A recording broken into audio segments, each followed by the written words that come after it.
एक पिता अपने बेटे को एक दिन फोन करता है तो उसके बेटे का फोन स्विच ऑफ आ रहा था। अब कई घंटे हो जाते हैं जब फिर फोन करता है और जब फोन स्विच ऑफ आता है तो वह उसके दोस्तों को फोन करता है। दोस्तों से बात करता है और कहता है कि उसके कमरे पर जाओ और देखो कि आखिर उसका फोन क्यों स्विच ऑफ है, वो कहाँ है। अब दोस्त जब उसके कमरे पर जाते हैं और जब कमरा खोलते हैं तो देखते हैं कि दरवाज़ा हल्का सा खुला हुआ है। जैसे ही दरवाजे को हल्का सा पुश करते हैं दरवाज़ा खुल जाता है। और दरवाज़ा जैसे ही खुलता है अंदर देखते हैं तो उसके दोस्त की लाश पड़ी हुई है। यानी कि उसका दोस्त सो रहा था, कुछ भी बोल नहीं रहा था। और वो जब उसको जाकर हिलाते डुलाते हैं तो देखते हैं कि वह मर चुका है। अब तुरंत फौरन ही दोस्त फ़ोन करके उसके पिताजी को बताते हैं और पुलिस को फ़ोन करते हैं। जब पुलिस आती है और उसकी बॉडी को पोस्टमार्टम के लिए भेजती है। जब पोस्टमार्टम रिपोर्ट आती है तो पता चलता है कि उसको नींद की गोली किसी चीज़ में मिलाकर दी गई थी जिससे उसको नींद आ गई थी और उसका गला दबा करके कत्ल किया गया है। यानी कि दम घुटने से उसकी मौत हो चुकी थी। अब घर वाले परेशान थे, हैरान थे कि आखिर इसका कातिल कौन हो सकता है। पुलिस में एफआईआर दर्ज कराई जाती है और पुलिस कातिल का पता लगाने के लिए दिन रात एक कर देती है। अब जब पुलिस दिन रात एक करती है तो पुलिस को कातिल को पकड़ने में 20 साल लग जाते हैं, क्योंकि जो कातिल रहता है वह बेहद ही शातिर रहता है। 10 साल, 5 साल, 15 साल, 20 साल गुजर जाते हैं, तब जाकर कहीं कातिल पकड़ा जाता है। और जब कातिल पकड़ा जाता है और जो कत्ल की वजह सामने आती है, वाकई में वो बेहद हैरान कर देने वाली थी। नमस्कार, प्रणाम, मैं विशु राय स्वागत करता हूँ विश्व वारदात तक के एक और नई कहानी के साथ। उम्मीद है आप लोग स्वस्थ होंगे, मस्त होंगे, अपना ख्याल रख रहे होंगे। कहानी शुरू करें उससे पहले जितने भी साथी हमारे चैनल पे नए आए हैं अपना प्यार दे, सपोर्ट दे और चैनल को सब्सक्राइब करें, वीडियो को लाइक करें, शेयर करें। आते हैं आज की कहानी पर। दरअसल मैं बात कर रहा हूँ भारत की राष्ट्रीय राजधानी दिल्ली की। दिल्ली 2004 27 जनवरी को एक कत्ल होता है और कत्ल जिस एरिया में होता है उस एरिया का नाम नारायणा रहता है। नारायणा का एक लड़का जो कि नारायणा में मेडिकल की तैयारी कर रहा था, पढ़ाई कर रहा था, जिसका नाम आशुतोष रहता है। उसकी उम्र 24 साल रहती है। आशुतोष पढ़ाई लिखाई में बेहद ही होनहार लड़का रहता है। वह हरियाणा का रहने वाला होता है। हरियाणा से वह दिल्ली आकर मेडिकल की पढ़ाई कर रहा था। एक दिन जब उसके पिताजी उसको फ़ोन करते हैं तो उसका फ़ोन स्विच ऑफ आता है। कई बार वो फ़ोन करते हैं, कई घंटों तक फ़ोन करते हैं। वो परेशान हो जाते हैं कि आखिर उसका फ़ोन स्विच ऑफ क्यों आ रहा है। अब वो उसके दोस्तों को फ़ोन करते हैं और कहते हैं कि जाकर देखो उसके कमरे पर कि आखिर उसका फ़ोन स्विच ऑफ क्यों आ रहा है। अब दोस्त उसके कमरे पर जाते हैं। जब कमरे पर जाते हैं तो देखते हैं कि कमरे का जो दरवाज़ा है वो हल्का सा खुला हुआ है। और जैसे ही कमरे के दरवाजे को खोलते हैं दरवाज़ा तुरंत ही खुल जाता है। और जब अंदर देखते हैं तो उनका दोस्त सो रहा था। वह कई बार आवाज़ लगाते हैं लेकिन वह नहीं उठता है। तभी एक दोस्त जाकर उसको पानी के छिट्टे मारता है उसके ऊपर, तो भी वह नहीं उठता है। काफ़ी हिलाते हैं, डुलाते हैं, फिर भी वह नहीं उठता है। तभी नीचे जाकर एक डॉक्टर को बुलाया जाता है। डॉक्टर आता है, डॉक्टर चेक करके बताता है कि इसकी मौत हो चुकी है, मर चुका है। अब मकान मालिक समेत जो आसपास के लोग थे जिन्हें पता चला कि इस कमरे में एक मौत हुई है, एक नया लड़का जो मेडिकल की तैयारी कर रहा था आशुतोष नामक, उसकी मौत हो चुकी है। अब लोग परेशान हो जाते हैं। फौरन ही जो दोस्त होते हैं पुलिस को फ़ोन करते हैं। मौका वारदात पर पुलिस पहुंचती है। पुलिस को पहुंचने के बाद पुलिस उनके पिताजी को भी फ़ोन करती है और बुलाती है दिल्ली। अब पुलिस उस लाश को लेकर पोस्टमार्टम के लिए भेज देती है। फॉरेंसिक टीम आती है, फॉरेंसिक जांच होती है, कुछ सबूत मिलते हैं जिन्हें लेकर कपड़े पे फिंगरप्रिंट वगैरह रहते हैं, कई चीज़ें, सभी सबूत इकट्ठा किए जाते हैं। अब जब पोस्टमार्टम हो जाता है लड़के का, आशुतोष का, तो पोस्टमार्टम रिपोर्ट में बात सामने आती है कि वह नींद की गोली उसे दी गई थी जिससे उसको नींद आ गई थी इसके बाद कातिल ने उसका गला दबाकर हत्या कर दिया है। अब जब कातिल ने गला दबाकर हत्या किया है, जब यह बात सामने आती है पोस्टमार्टम रिपोर्ट के माध्यम से, तो लोग हैरान रह जाते हैं। अब जो पिता रहता है, आशुतोष के पिताजी, वो एफआईआर दर्ज कराते हैं। एफआईआर दर्ज होती है और पुलिस जांच पड़ताल में लग जाती है। सबसे पहले पुलिस उस घर का, जिस किराए के मकान में वो लड़का रहता था आशुतोष, उसका सीसीटीवी फुटेज निकालती है। दरअसल जिस कमरे पर वो रहता था उसके आसपास और नीचे भी सीसीटीवी फुटेज लगी थी। सीसीटीवी फुटेज में एक 22 साल का लड़का आता हुआ दिखाई दे रहा है।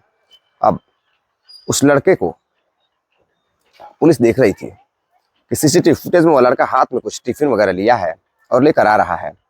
उसके बाद वो लड़का कुछ देर बाद वहां से जाते हुए भी दिखाई दे रहा है। इसके बीच में ना कोई आया है ना कोई गया है, और उस जो आशुतोष रहता है उसके बीच में भी वह कमरे पर ही था। उस व्यक्ति के जाने के बाद आशुतोष की मौत हुई थी। अब सबको यही लगता है कि वह जो व्यक्ति था टिफिन वाला, शायद वही कत्ल किया था। अब पुलिस उसका पता लगाने में जुट जाती है कि आखिर यह व्यक्ति कौन था। सबसे पहले पुलिस आशुतोष का कॉल डिटेल्स निकालती है, तो पता चलता है कि आशुतोष की एक प्रेमिका है जो नारायणा के ही पास कुछ दूरी पर, मार्केट के पास ही एक कमरे पर, जो कि उसका खुद का कमरा है, सॉरी खुद का मकान है, एक अधिकारी की बेटी है जो कि बैंक मैनेजर है। उसका नाम, जो लड़की रहती है उसका नाम प्रिया रहता है। प्रिया से ही उसका अफेयर चल रहा था, काफ़ी अच्छी दोस्त है। अब पुलिस को लगता है कि हो ना हो प्रिया ने ही यह कत्ल कराया होगा। जब पुलिस प्रिया के पास पहुंचती है तो पता चलता है कि जो तुम्हारा प्रेमी है उसका कत्ल हो चुका है।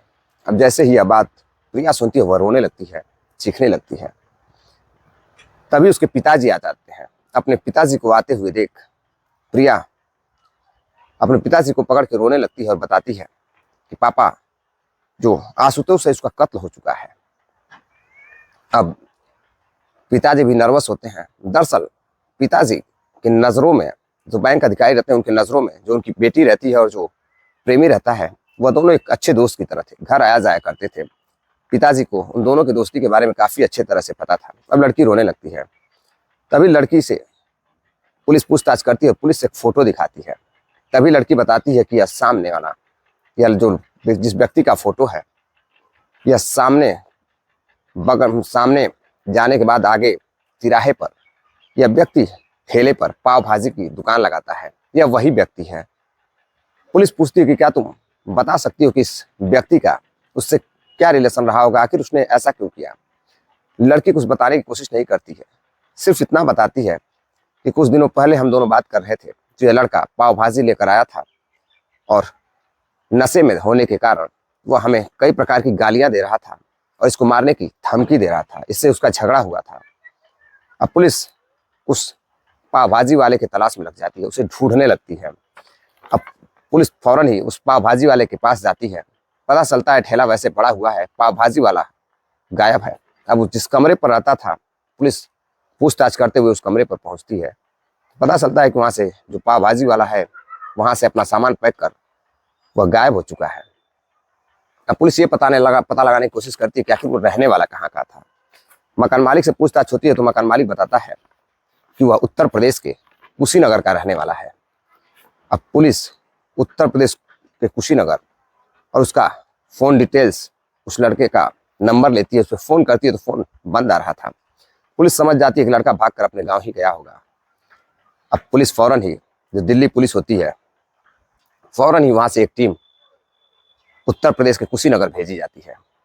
जब कुशीनगर भेजी जाती है तो पता चलता है उसके घर पर जाने के बाद कि वह कुशीनगर आया ही नहीं।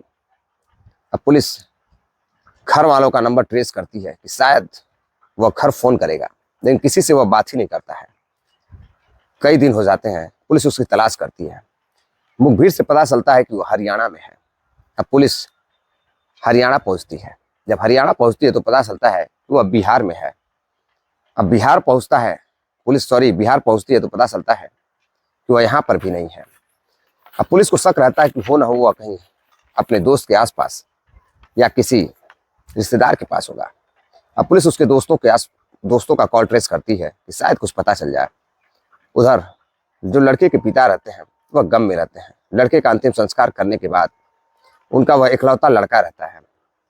उसके परिवार में सिर्फ उसके पिताजी और उसकी माताजी रहती थी और वो लोग अपने बेटे को डॉक्टर बनाना चाहते थे, लेकिन एक छोटी सी गलती की वजह से उसकी हत्या कर दी जाती है। अब वो काफ़ी परेशान थे। वो अपने बेटे को न्याय दिलाना चाहते थे, अपने बेटे के कातिल को पकड़वाना चाहते थे और अपने आंखों के सामने देखना चाहते थे। इस इंतजार में वह कई महीनों तक इंतजार ही करते रह गए। कातिल का कुछ पता ही नहीं चलता है। अब पुलिस काफ़ी परेशान होती है, आसपास कई जगह दबिश देती है, कॉल ट्रेस करती है, लेकिन कुछ भी पता नहीं चलता है। अब इसी बीच जो लड़का रहता है कातिल, एक बार एक मुखबिर उसके गांव का ही बताता है कि वह लड़का अपने गांव आया हुआ था। अब पुलिस उसके गांव फिर से पहुंचती है। फिर पता चलता है कि वह लड़का यहाँ आया था लेकिन जा चुका है। घर वाले बताते हैं कि वह यहाँ आया था, मिला और चला गया। अब पुलिस घर वालों को पकड़ती है कि आखिर तुमने पुलिस को बताया क्यों नहीं। अब घर वाले, भला किसी का भी बेटा हो, कोई चाहे जानबूझकर किया हो चाहे जैसे भी, कोई क्यों बताए। अब पुलिस वहां से चली जाती है, कई मुखबिर सेट करती है और चली जाती है। अब केस को धीरे धीरे 6 से 7 महीने बीत जाते हैं। पुलिस केस में लगी रहती है। 2004 में कत्ल होता है। 10 साल 15 साल बीत जाते हैं, 20 साल बीत जाते हैं, फिर भी कुछ पता नहीं चलता है। जब 15 साल बीतता है तो जो लड़के के माता पिता रहते हैं वह कोर्ट जाते हैं। कोर्ट में जाने के बाद एक बयान हल्फी दायर करते हैं और बताते हैं, कोर्ट से मांग करते हैं कि पुलिस मेरे बेटे के कातिल को पकड़ने में असफल रही है। मैं चाहती हूँ और मैं चाहता हूँ, माता पिता दोनों ही बोलते हैं कि हम चाहते हैं कि इसकी जांच क्राइम ब्रांच से कराई जाए। कोर्ट मंजूरी दे देती है और क्राइम ब्रांच जांच करती है। अब एक दिन एक व्यक्ति, करीब 55 से 56 साल का व्यक्ति, अपने 2 दोस्तों के साथ नेपाल घूमने जाता है। जब नेपाल घूमने जाता है तो वह एक होटल रहता है जिसका मालिक रहता है लाल बाबू, जिसकी उम्र 42 साल रहती है। नेपाल के काठमांडू में होटल का मालिक रहता है लाल बाबू। होटल का नाम रहता है रंगीला नेपाली होटल। रंगीला नेपाली होटल का जो मालिक रहता है लाल बाबू, 42 साल जिसकी उम्र रहती है। पुलिस तलाश में रहती है। इधर कुछ लोग नेपाल घूमने के लिए जाते हैं, तो जो व्यक्ति घूमने के लिए जाते हैं उनके साथ 3 लोग और भी रहते हैं। 3 से 4 लोगों की पूरी मित्र मंडली रहती है। वह उस होटल में जाकर रुकते हैं और उस मित्र जो होटल मालिक रहता है उससे बातचीत कर रहे थे। अब होटल मालिक बड़ी बड़ी दाढ़ी वाला और बड़े बड़े बालों वाला, चश्मा लगाए हुए, जबरदस्त अंग्रेजी बोल रहा था। और जो 3-4 मित्र थे बैठते हैं, बातचीत करते हैं। होटल मालिक से कहते हैं कि यार कुछ गरम गरम चीज़ें खिलाओ और बहुत हम लोग थके हुए हैं,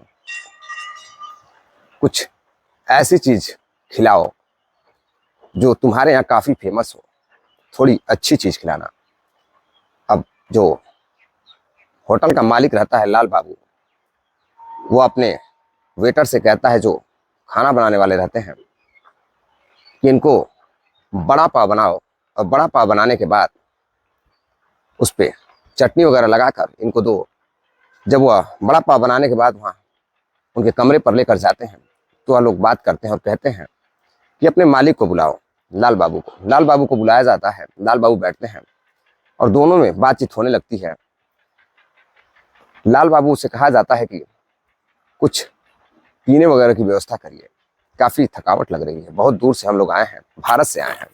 अब जैसे ही लाल बाबू सुनते हैं कि लोग भारत से आए हैं, काफ़ी दूर से आए हैं, लाल बाबू शराब मंगवाते हैं और बैठकर चारों दोस्त के साथ साथ लाल बाबू भी पीते हैं।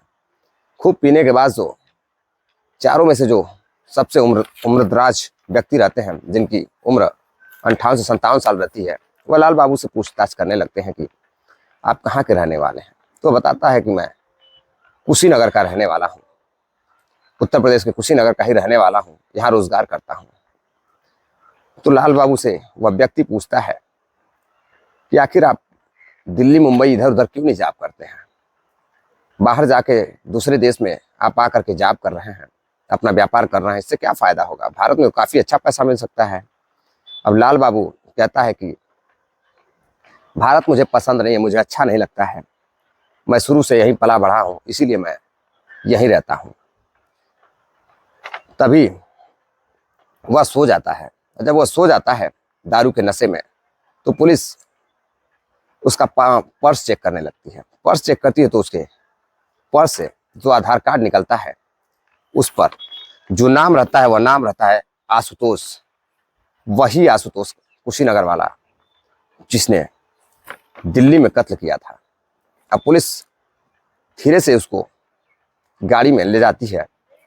वेटर बातचीत करते हैं तो वहाँ पर नेपाल पुलिस को भी बुलाया जाता है। उनकी सहायता से उस व्यक्ति को बैठाया जाता है गाड़ी में, जो फुल्ली नशे में रहता है, उसको कुछ याद नहीं रहता है। उसको लेकर सीधे यूपी आया जाता है और यूपी के पास में एक गोरखपुर थाने पर उसको बैठाया जाता है।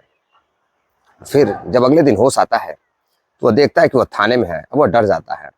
पुलिस उसे लेकर दिल्ली जाती है। दिल्ली ले जाने के बाद जब उससे पूछताछ होती है कि आखिर तुमने ऐसा क्यों किया और तुम्हारा नाम लाल बाबू कैसे पड़ा, तो बताता है कि मैं छुप कर यहाँ रहता था और पुलिस से बचने के लिए मैंने अपना नाम बदल दिया।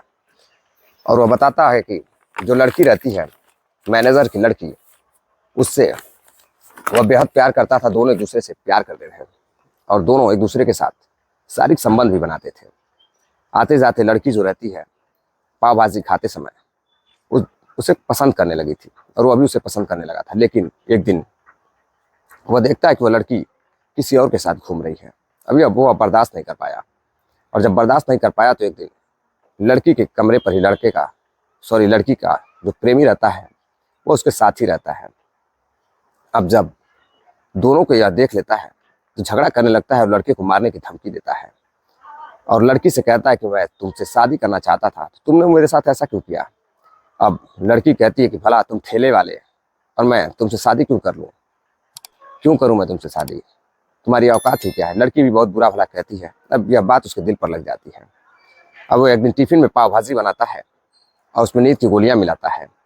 मिलाकर लेकर उस लड़के के घर जाता है और लड़का जब बेल बजाता है तो वह बताता है कि उसकी दोस्त जो है उसी ने, प्रिया ने ही भेजा है। अब वह लेकर खाता है और खाते ही कुछ देर में सो जाता है। सोने के बाद फिर यह जो लाल बाबू उर्फ आशुतोष रहता है, वह जाकर उसका गला दबाकर हत्या कर देता है। हत्या करने के बाद जो पुलिस होती है उसे 20 मार्च 2023 को नेपाल के काठमांडू से गिरफ्तार कर लेकर आती है और कई धाराओं में कत्ल वगैरह और लड़की के रेप के आरोप में उसे जेल भेज देती है। दरअसल इस कहानी को सुनाने का उद्देश्य आपको जागरूक करना है, सावधान करना है, किसी को हैरान करना या परेशान करना नहीं है। चलते चलते कुछ साथियों ने कमेंट किया है जिनके नाम है शाकू नेगी हैं, जया बाधवानी सिंह हैं, डॉक्टर ए अग्नोत्री हैं, नासिर पठान है, फैजल खान है, सोहन लाल सेठिया राजस्थान से हैं।